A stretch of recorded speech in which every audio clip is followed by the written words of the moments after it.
Ow now, brown cow.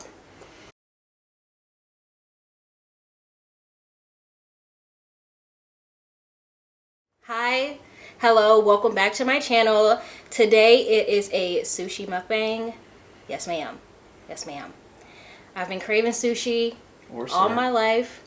Or sir, I crave sushi every day, all day, 24/7.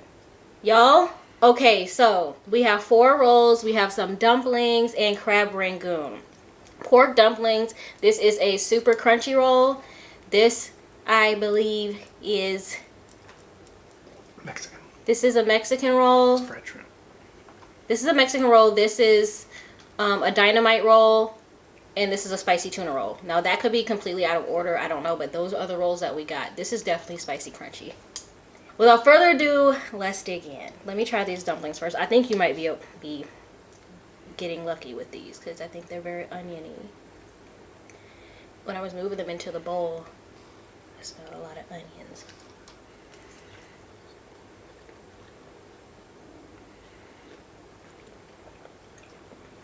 Nervousness with every bite. I usually can't eat crab rangoon because it has onions. I can't remember if this place puts onions in their crab rangoon or not. Unknown. TBD. They were not listed. They never list it.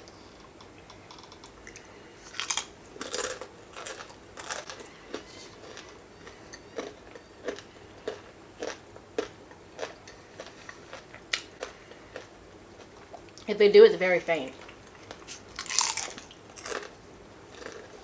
And that sauce is good too. It's kind of spicy.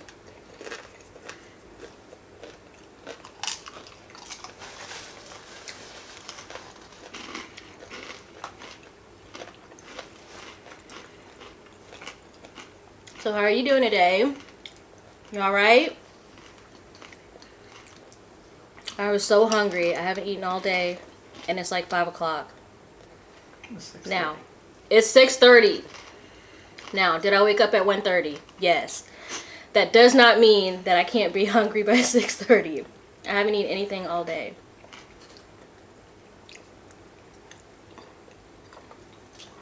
Okay.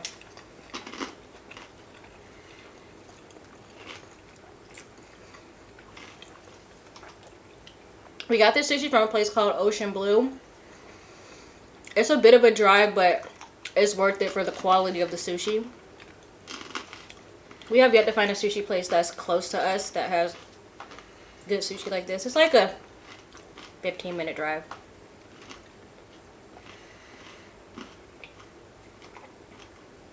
Do you like the dumplings or the rangoon more? Dumplings.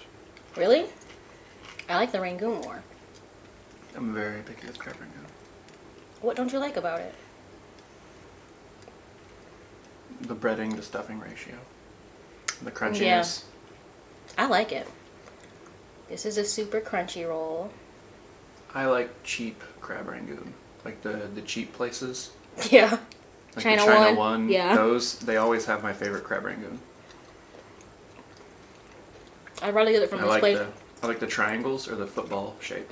Not this is the edges are crunchy and there's too much breading to filling ratio. The reason I like this one is because there might be onions in it, but I can't taste them. And that dipping sauce is really good.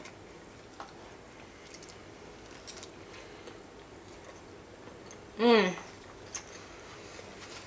don't know anything about sushi or most Asian cuisine, but I am super picky when it comes to crab rangoon. Really? Yeah, it's the only thing that matters. I will base a restaurant entirely off of crab rangoon. You've seen me order Chinese food, and I'll order 4 orders of crab rangoon, and then just like 1 thing of fried dumplings. I don't know. I didn't notice I didn't realize it was that important to you. It's the only importance when it comes to Chinese food.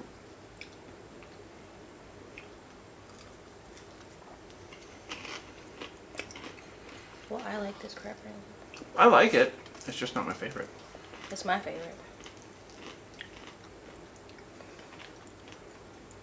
All right, y'all. Do you see it? Yes, empty pocket. I had the same thing. He's talking about these empty pockets. No. Or what? It was a big chunk of onion. Oh. Well, I like this crab rangoon because I can't taste these onions. I don't taste it either. I'll make you crab rangoon. We still have to go catch them. We do. Okay, guys. So, the book. You don't want it? If you want it. You really like these. You don't get to eat crab rangoon that often. I do really like it. It's yours. You're a gentleman. Sushi Pillow is amongst friends today. Usually Sushi Pillow has a wash me with other types of food. Cheating. But Sushi Pillow will always be my favorite. My heart. Okay. Y'all, the book is heating up. It's getting sexual. Yeah.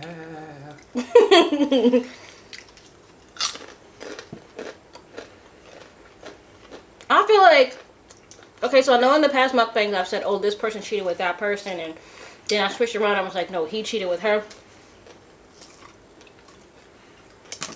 Now I'm starting to think there are multiple cheatings. I feel like 4 people cheated at this barbecue. No! Rangoon drama! No, it's good. Let it soak. No, I don't like too much sauce. That sauce is flavorless. What? This sauce is delicious. It's spicy. It's spicy. So chapter 19 starts off. I read 3 chapters, by the way. I'm sorry. I know I said I was going to read 5, but I'm sorry.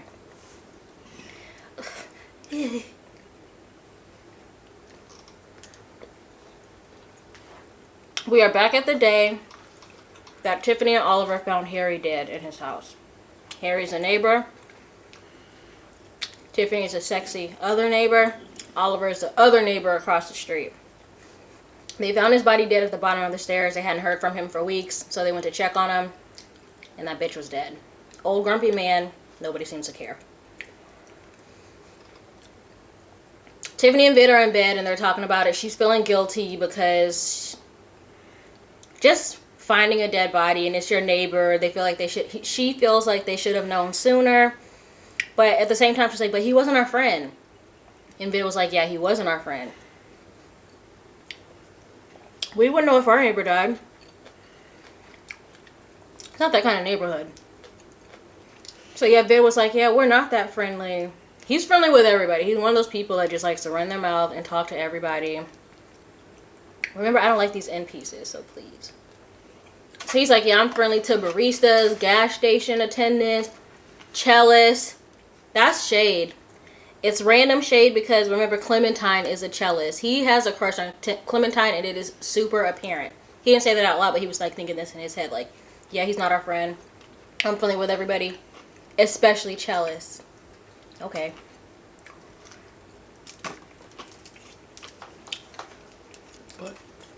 But flautists. I don't really like it. You don't like it? It's okay. It's my least favorite. So basically the police told them, whoa, that one is very spicy.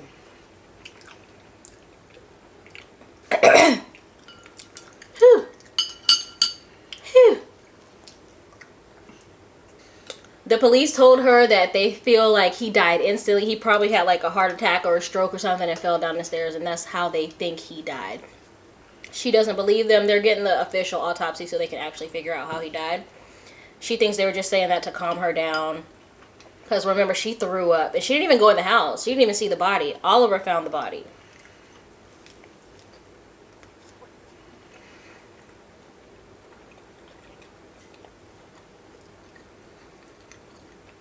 She starts remembering like what happened. How cool, calm, and collected Oliver was. You know, Oliver's weird. Erica and Oliver, they're very robotic.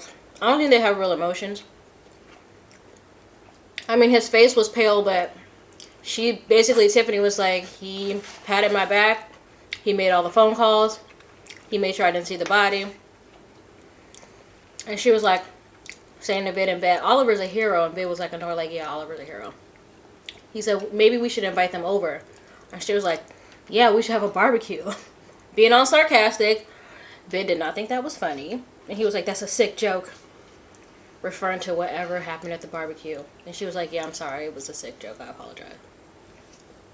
He went to bed. He fell asleep immediately. I feel like that's what men do. You fall asleep almost immediately. Yeah, every time I find a dead body, I just pass right the fuck out. He didn't find the body. Oh. I don't know what you're talking about. She found the body. And she's talking about it in bed with her husband. That whole sick joke comment got me wondering, like, what the hell happened? I don't understand what happened at the barbecue. Anyway, he falls asleep immediately. She's racking her brain, thinking about everything that's bothering her. She has issues, or she has, like, drama with her daughter's school. She's getting ready, Dakota is getting ready to start a new school, and they're doing the parent-teacher email saying you have to attend these meetings and stuff like that. And she's like, listen, I don't want to go to this bougie-ass school meeting. I don't want to go, but it's good for my daughter. That's bothering her. Then at the same time, she has stuff with work that's bothering her. I think she's a real estate agent. And then she has whatever happened at the barbecue. She was like, she doesn't really know what she could have done or could have not done. Could not have done. To prevent what happened at the barbecue. She's feeling very guilty over about whatever happened at the barbecue. So it's keeping her up at night. Then she goes into this whole thing about what soothes her. Hold on. How many of these did you have? I've only had 2 of these. I don't know. You said you didn't like them. Alright, we gotta split these up. I'm never gonna get the same amount as you. So to calm herself at night, she thinks about, like, money. She's very materialistic, Tiffany. So she starts thinking about, like, their financial security, trust funds they have, properties, and it kind of, like, soothes her and makes her go to sleep. But then she was, like, thinking about, you know, if anything ever happened to them, their family would be fine. And then she said she can sleep soundly in the financial fortress that was built off transgressions. What? How do they get their money? Who's sleeping around? Transgressions. They're suing people? I would do that. Pick a fight and then sue them. I don't know.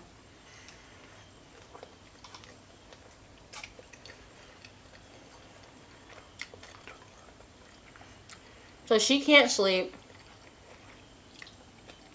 She gets the urge to go check on Dakota. She feels nervous. She wants to go check on her daughter. She says that never happens, but that night she felt like she wanted to go check on her. Like Tiffany said, Dakota's been weird ever since the day of the barbecue. Wait till y'all find out why.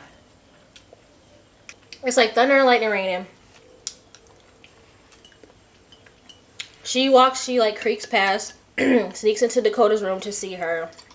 She sees her body, but her body isn't laying the way that she usually sleeps. Her body's like on the side and she sleeps on her back, according to Tiffany.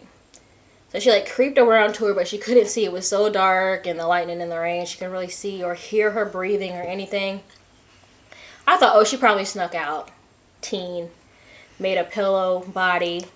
I've never done that. Have you ever done that? To sneak out? Made a body.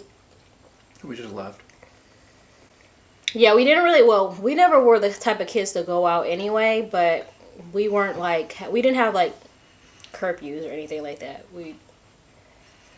It wasn't like that.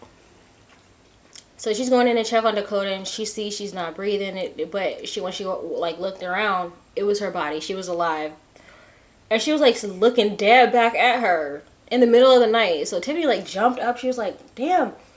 Dakota was like, what's wrong with you, Mom? Are you okay? She was like, yeah, I'm okay. Are you okay? Why are you awake? She's like, I don't know. I'm just awake. So then Tiffany was like, oh, well, do you mind if I crawl in the bed with you?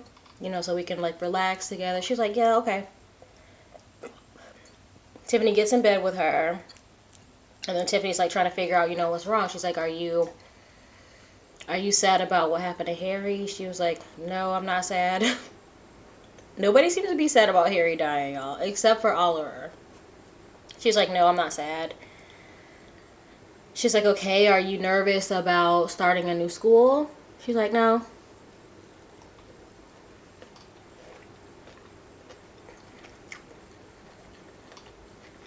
Usually that would be weird, but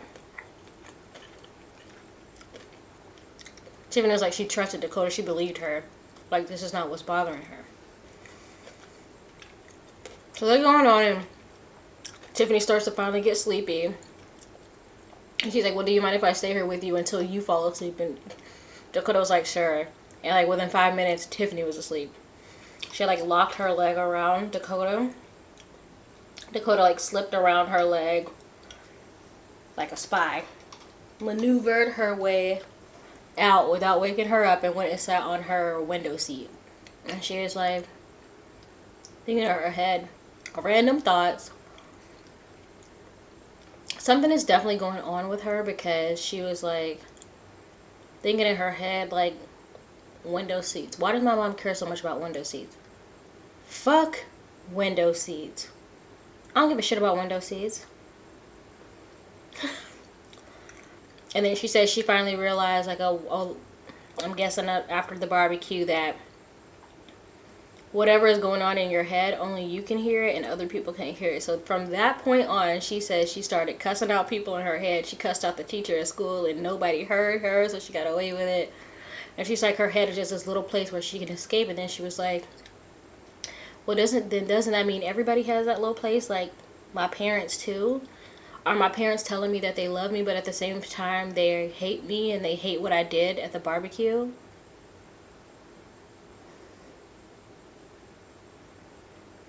I told y'all Dakota did something. I mean, I thought she died. But it sounds like she's the one that might have caused somebody to die. Don't fall apart on me, girl.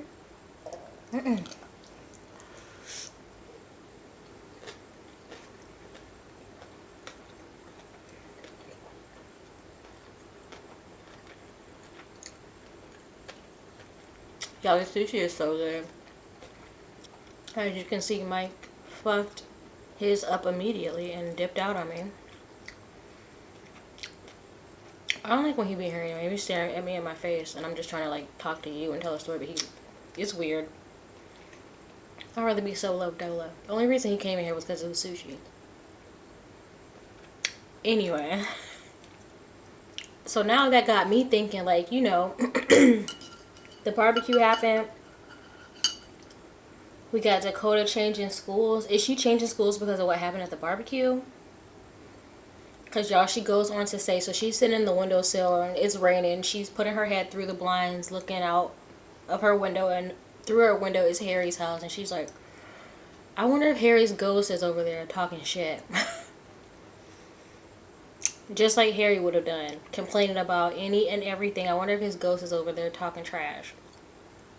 She's like, when my mom asked me, was I sad about Harry? I really wasn't. I don't feel nothing. She's an empty vessel. The perfect vessel for a murder. And then she looks back down at the window seat, and then she got into this whole tangent, thinking in her head, of course, about her mom, how Tiffany grew up. So basically we come to find out that Tiffany grew up not rich but not poor, but Tiffany always admired rich shit. I said that before in the other one. Tiffany was always about money. Even earlier, like I said, money. So Dakota was just like, she remembered her mom, like, when she was growing up. I'm guessing, I don't know, I'm sure we're going to come to find out how Vid and Tiffany really got all their money.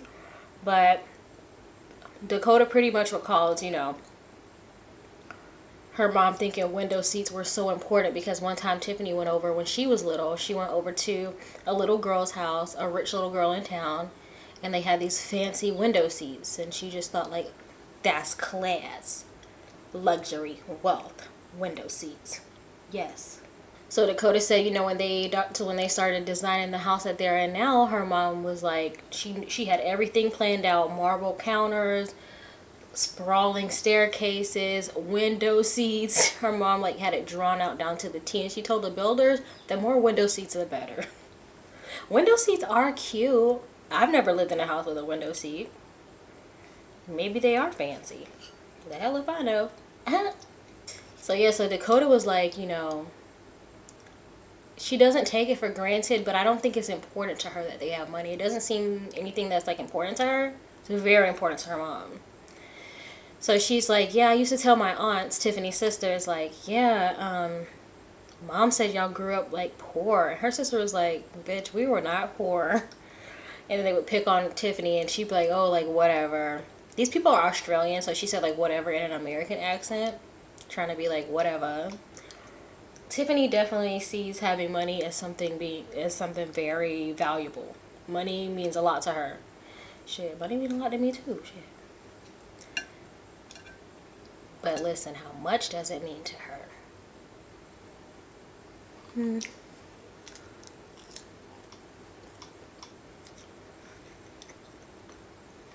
then she goes back to thinking about whatever it was that she did at the barbecue, because she was like, what I did was definitely a big deal. It was not something that's punishable by like kid punishment terms. It's not something like, oh, you did this, so you're grounded for a week, or oh, you did this, so you have to clean the garage for, you know, you have to clean the garage. She said it's something like, it's not, you can't measure that type of punishment for what she did. There's no punishment available. So y'all, Dakota did, it seems like Dakota did whatever at the barbecue. Did she kill somebody? She's like 12.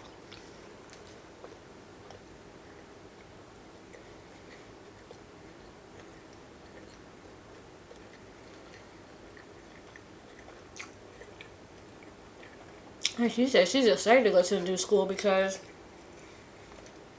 it's like a fancier school, higher education.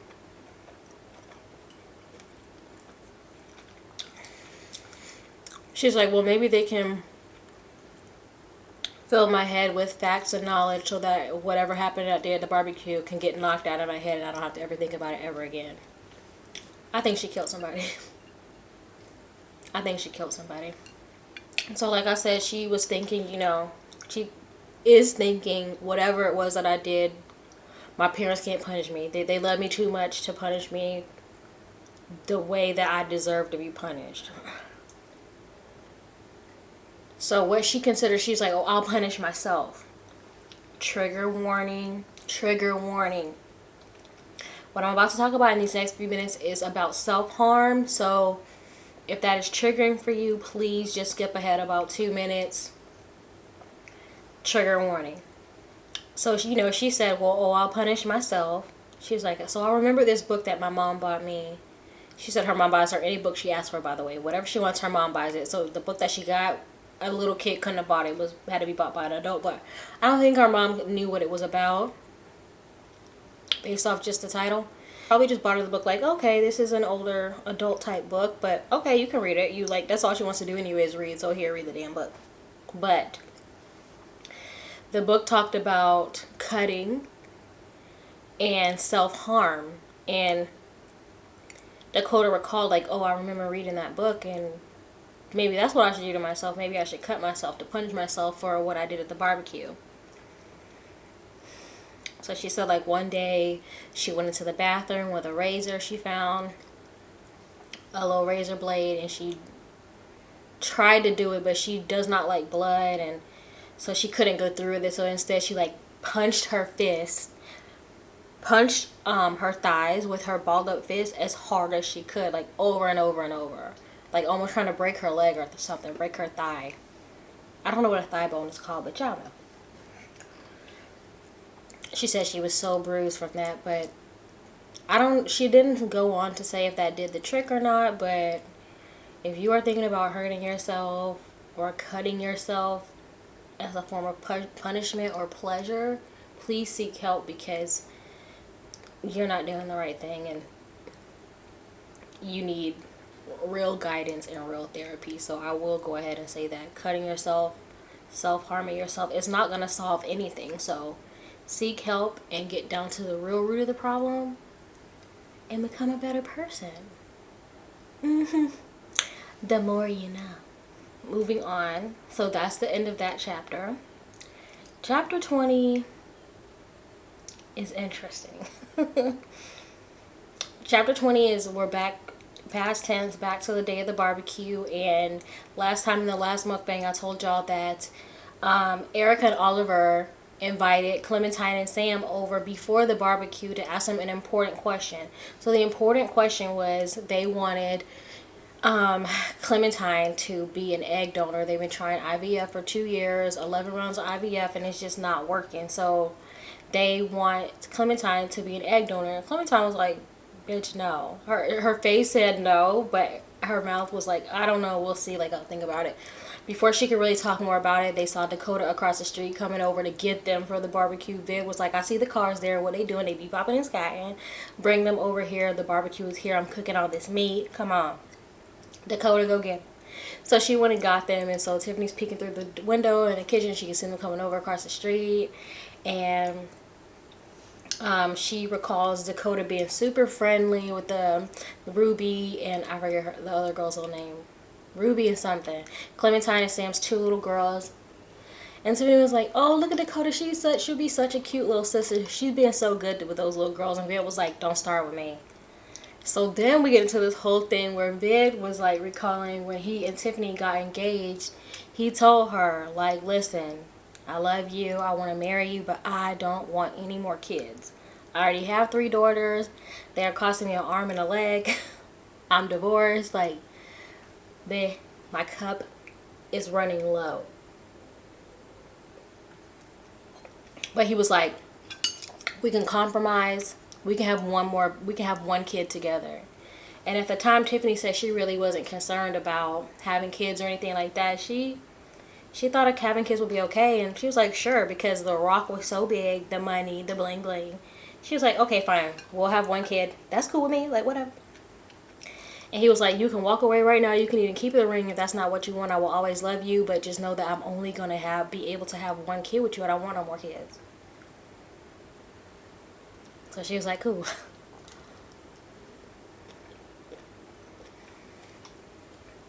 But as Dakota got older, she realized that she really does want more kids. She said Dakota would be the perfect older sister. Because Dakota is not materialistic. All she wants is books. So she would be like a really good older sister, but Will was like, huh. Like she looked back at him like joking, like, do you want to renegotiate? He was like, do I look like I want to renegotiate? I said what I said.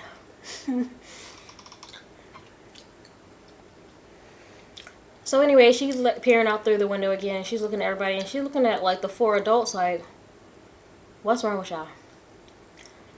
They all look very uncomfortable. They're spaced apart oddly, like they never knew each other. She was like, okay. So they're walking up the driveway. And once they get close, she could really sense it. She was like, something is really going on. Like their faces are uncomfortable. It's just, they don't look right. So they get in the door. They exchange pleasantries. They're talking about dumb stuff. Erica gives Tiffany like a jar of chocolate peanuts, and Tiffany's like, oh, these are my favorite. And Tiffany was like, they really were her favorite because her granddaddy used to give them to her in her head. But Erica looked at her like, okay, like not believing her. Erica is so weird. She judges everything everybody says and the way that they say it. Because then Vid said something to Clementine like, oh yeah, Clementine, like, you gonna love all the food I made. Remember when we were at Erica and Oliver's house last time and we talked about how much we like food, and Erica's like, y'all did? I don't remember that. She's so in everybody's business. She is so much in everybody's business. So, you know, they're doing this and that. The little girls go upstairs and they like drag glitter because they were playing at the crafts table, and Eric was like, I'm so sorry, I apologize for all the glitter the girls are playing in the crafts table. And Tiffany was like, that's fine. But Tiffany was like, why are you apologizing for your friend's daughters? That's Erica like jumping in like, girl, these aren't even your kids. she's like trying to raise Clementine kids or trying to apologize for kids being kids. Like, this is what kids do. They have glitter. Shut up. So anyway, then Clementine was like, oh, I got a bottle. She got a bottle of Moet. I don't even think I ever had Moet before. It's like a fancy champagne, I suppose. Oh, y'all, this sushi piece is giving me troubles. Hold on. Because y'all ain't finna embarrass me. So yeah, she got a bottle of Moet. And the way she said it, Tiffany was like, she said it like she never bought it before. Meanwhile, they got 3 cases down in the basement. But she was like, you shouldn't have. The phoniness.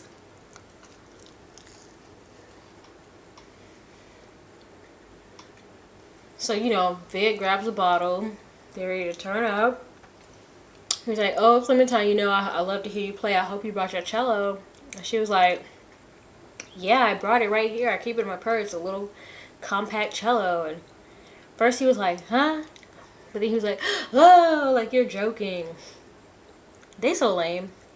And so Tiffany was like, in her head, like, bitch, it wasn't even that funny. He's laughing so loud. He was like, you got me, you got me. But she was like looking at Clementine. She was like, but she like it. They're flirting. And Tiffany was like, I don't care if they flirt, fine. If they have sex, sex is sex. She was like, who cares? I don't feel like Tiffany loves Vid. She's definitely seems like she's there for like the money and the material, the materialistic side of things. She doesn't care. She doesn't seem to love him at all. Cause she was like, fine. She was like, and I was watching Clementine and she clearly liked it. Like, she was like, who cares? They can flirt. I don't give a fuck. So then, Sam says hi to Tiffany.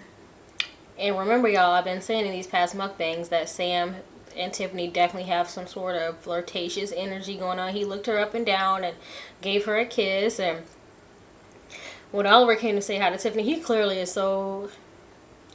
He said he looked at her, but he wasn't trying to really look at her. Like, he looked at her awkwardly, gave her a kiss. Like, this is what I need to do. Pleasantries. And so Vid's popping the bottle, and Tiffany's just observing everything because everybody just looks so weird. She's like, something has happened. These people don't look normal. What's wrong with them? They're all freaked out about what happened at Eric and Oliver's house. They didn't know that they were even trying to have a baby, and at the same time, it's like there was just like a lot going on.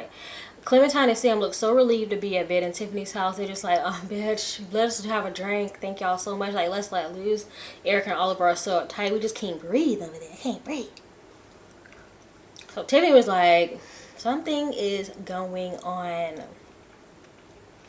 Vid pops the bottle. Clementine is trying to really get loose. She grabbing the champagne bottle, champagne glasses, trying to catch the bubbles. And everybody, all the 3 of them, Sam, Oliver, and Erica looking at her like, bitch, what are you doing? And Tiffany was like, why are they watching her like that? Like, what's going on? I feel like Clementine, like, she's trying to escape what was just asked of her. She doesn't, like, she can't believe, like, somebody just asked for her eggs. So she like, I gotta turn up. I gotta erase this out of my mind. I can't believe my friend just asked me this, and I don't even know if she's really my friend. So, girl. So that is how that chapter ends, with Tiffany looking at everybody like, something is amiss. And everybody else trying to act like nothing's going on. And Vid is just oblivious to everything. Vid. So that's the end of chapter 20. Chapter 21, we start off with Clementine is back to the present day. After the dinner that Clementine and Sam had. Clementine and Sam went on a forced dinner date organized by her mom so they could get the relationship back on track. Something has happened since the day of the barbecue that has thrown them completely off track. They are not talking. It is very uncomfortable. Sam seems very annoyed with her. And then we realized from the last mukbang also, it doesn't have anything to do about the eggs because Clementine never has even talked to Erica yet. It's been 2 months. So she never said, yes, I will donate my eggs. No, I won't. But she decided that day that she will. The night that they had the dinner. But she didn't tell Sam that yet. But she decided when she was talking to her mom. But she still has not told Erica. And I don't even think she told Sam yet. So it can't be about that. They have other issues that are completely unrelated to the whole egg situation. I think Sam might be mad that Clementine's Erica said that Clementine didn't want to have any more kids, and that's why they thought it was okay to ask her to donate your eggs. You know, you don't want to have kids anymore, so bitch, give us those eggs. You're not using them. I think that really upset him.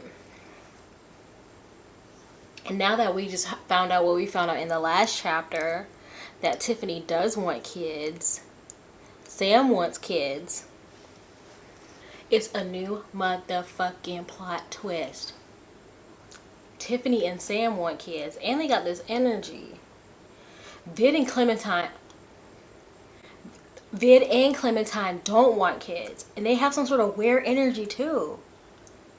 But the way they portray Vid, he just seems like the most obnoxious person. Like, who would want to have sex with him? Clementine. I'm figuring stuff out. They need to switch partners. So anyway, I digress. I'm gonna wrap up my theories at the end of the video, but we're almost to the end. So after the dinner that they didn't even get to actually have, they had a drink and then they left. They came home because it wasn't working. Sam wasn't trying to be there. Clementine was trying too hard, and it just wasn't working. So they get home, and Sam immediately dips out the door to go for a drive. Her mom left. She's in bed. Sam came back home. They exchanged awkward pleasantries. She's like, oh, some pasta in the fridge. He's like, oh, I might get some cool. She went up to bed. She's reading a book. He went down in the study to sleep on the pull-out couch, which is uncomfortable. So he's down there just simply to avoid her. So then we come to find out that since the day of the barbecue, they haven't been sleeping in the same bed. Clementine tries to recall even the last time they were in the same bed together where they had a comfortable night's sleep, and it was the night before the barbecue, and she was like, that's the only time I can remember. She was like, it was so long ago and not so much happened. I don't even really remember what we did. Did we have sex?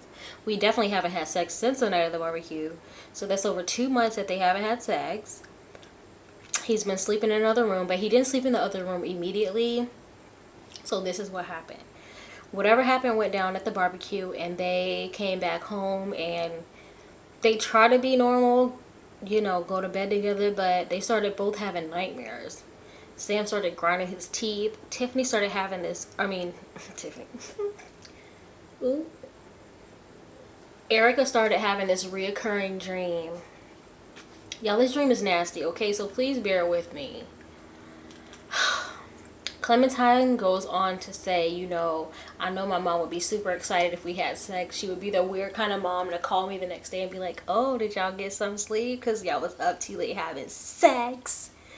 And she said she would always be like, Mom, stop. Like, her mom seems very woke, very loose and free with her body. Her mom, she said her mom used to have a sex book on their table and just would always talk about, like, when her and Erica were little girls, she'd be driving them around and talking about sex with them, and Erica would be taking notes, like, and then what do I do? Where does the condom go? What does the penis, like, asking all these questions. Clementine was like, stop, I don't want to hear it. Like, sex is something that's supposed to be very private for Clementine. So, yeah, her mom would be like, ladies, let's talk about sex, baby. And she would be like, no. She says she's been having this reoccurring dream.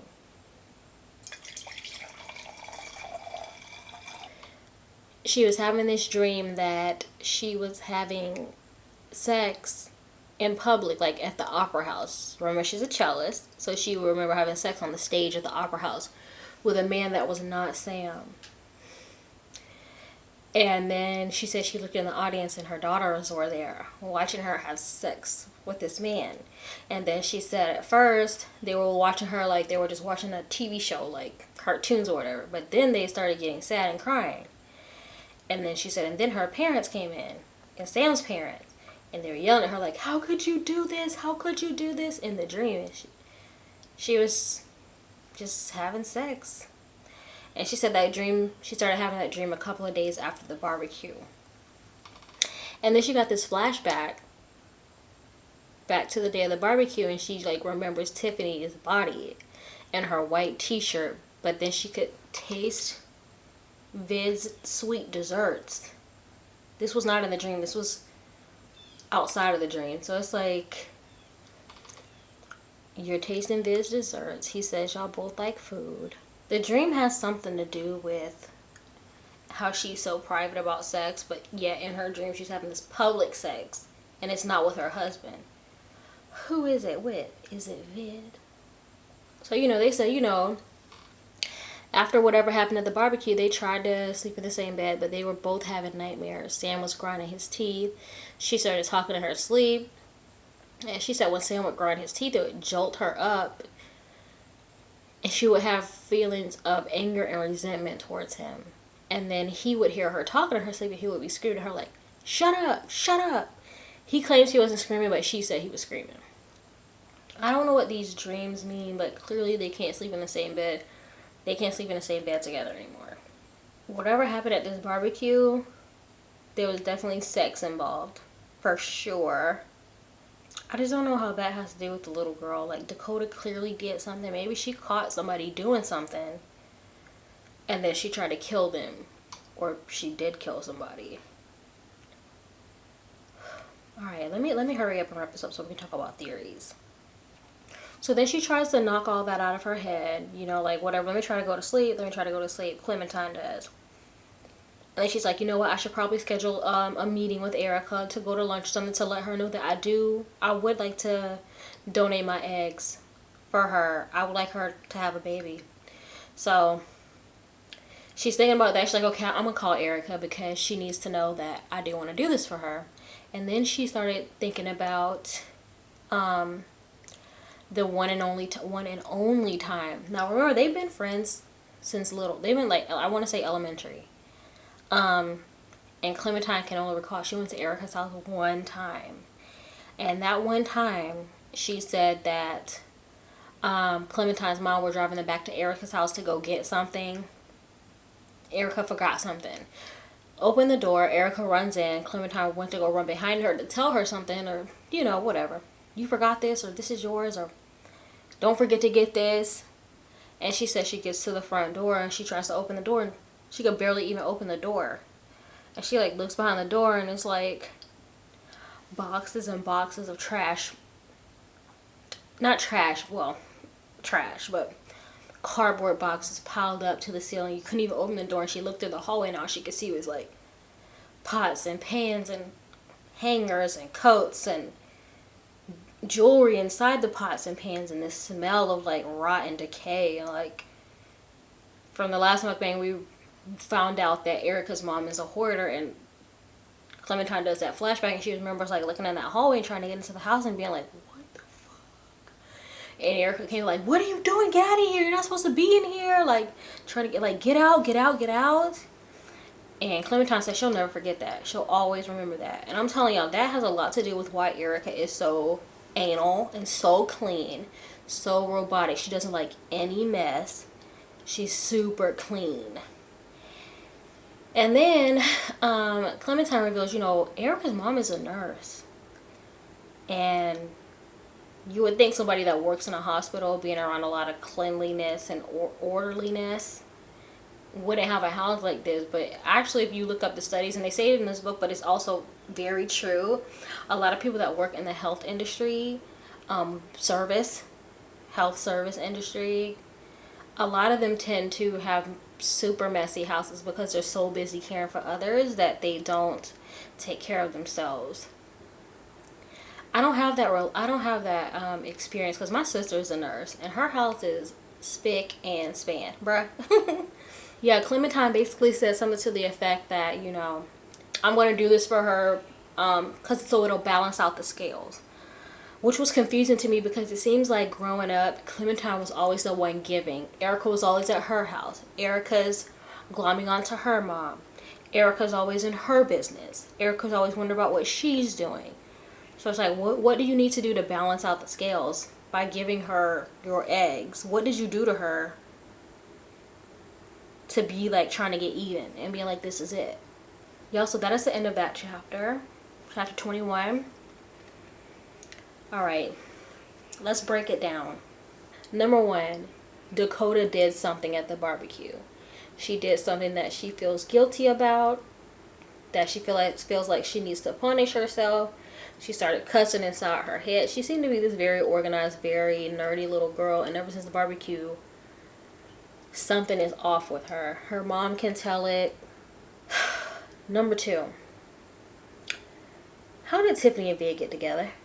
That's what I need to know. What's going on with their relationship? Because she does not seem to love him. There is no love there. It seems very financial on her end. For him, I'm not sure what he's getting out of it. I mean, he seems to love her. Fine. She looks very good. So that could be something else. Maybe he just wanted a trophy wife. So I need to know what she was talking about when she was talking about financial fortress built on discretion. What do you mean? Built on transgressions. So what do you mean by that? What did y'all do to get this money? Then you got the whole Vid and Clementine situation. Now in the past mukbangs, I have mentioned that when Sam and Clementine went to that dinner, Sam was like very Clementine was like, yeah, we should probably go talk to Vid, and he was like, yeah, I'm sure he would love to see you. Like very angry, very. But then why wasn't Clementine suspicious about Tiffany? Because they clearly had a situation. They clearly have something going on. Which brings me to the whole baby situation. Tiffany wants another kid. Vid does not. Sam wants another kid. Clementine does not. Vid and Clementine get along. They both don't want kids. Sam and Tiffany get along. They both want kids. Crisscross motherfucking applesauce. And then back to the Dakota thing. She did mention that the day after the barbecue, after whatever she did, Vid was outside swinging an iron bar like a bat, trying to get out aggression apparently. And he came in the house to take a shower and he didn't talk to anybody. And that's not like Vid because he's always talking to everybody. So she was like, I know my parents couldn't go too long without forgiving me. They had to eventually forgive me because they love me. That's where we are, y'all. I don't know what else to say. What do you think? Tell me, what do you think is going on? Y'all, I hope you enjoyed this mukbang. I was clearly very hungry. I ate all the food by the time I got to the...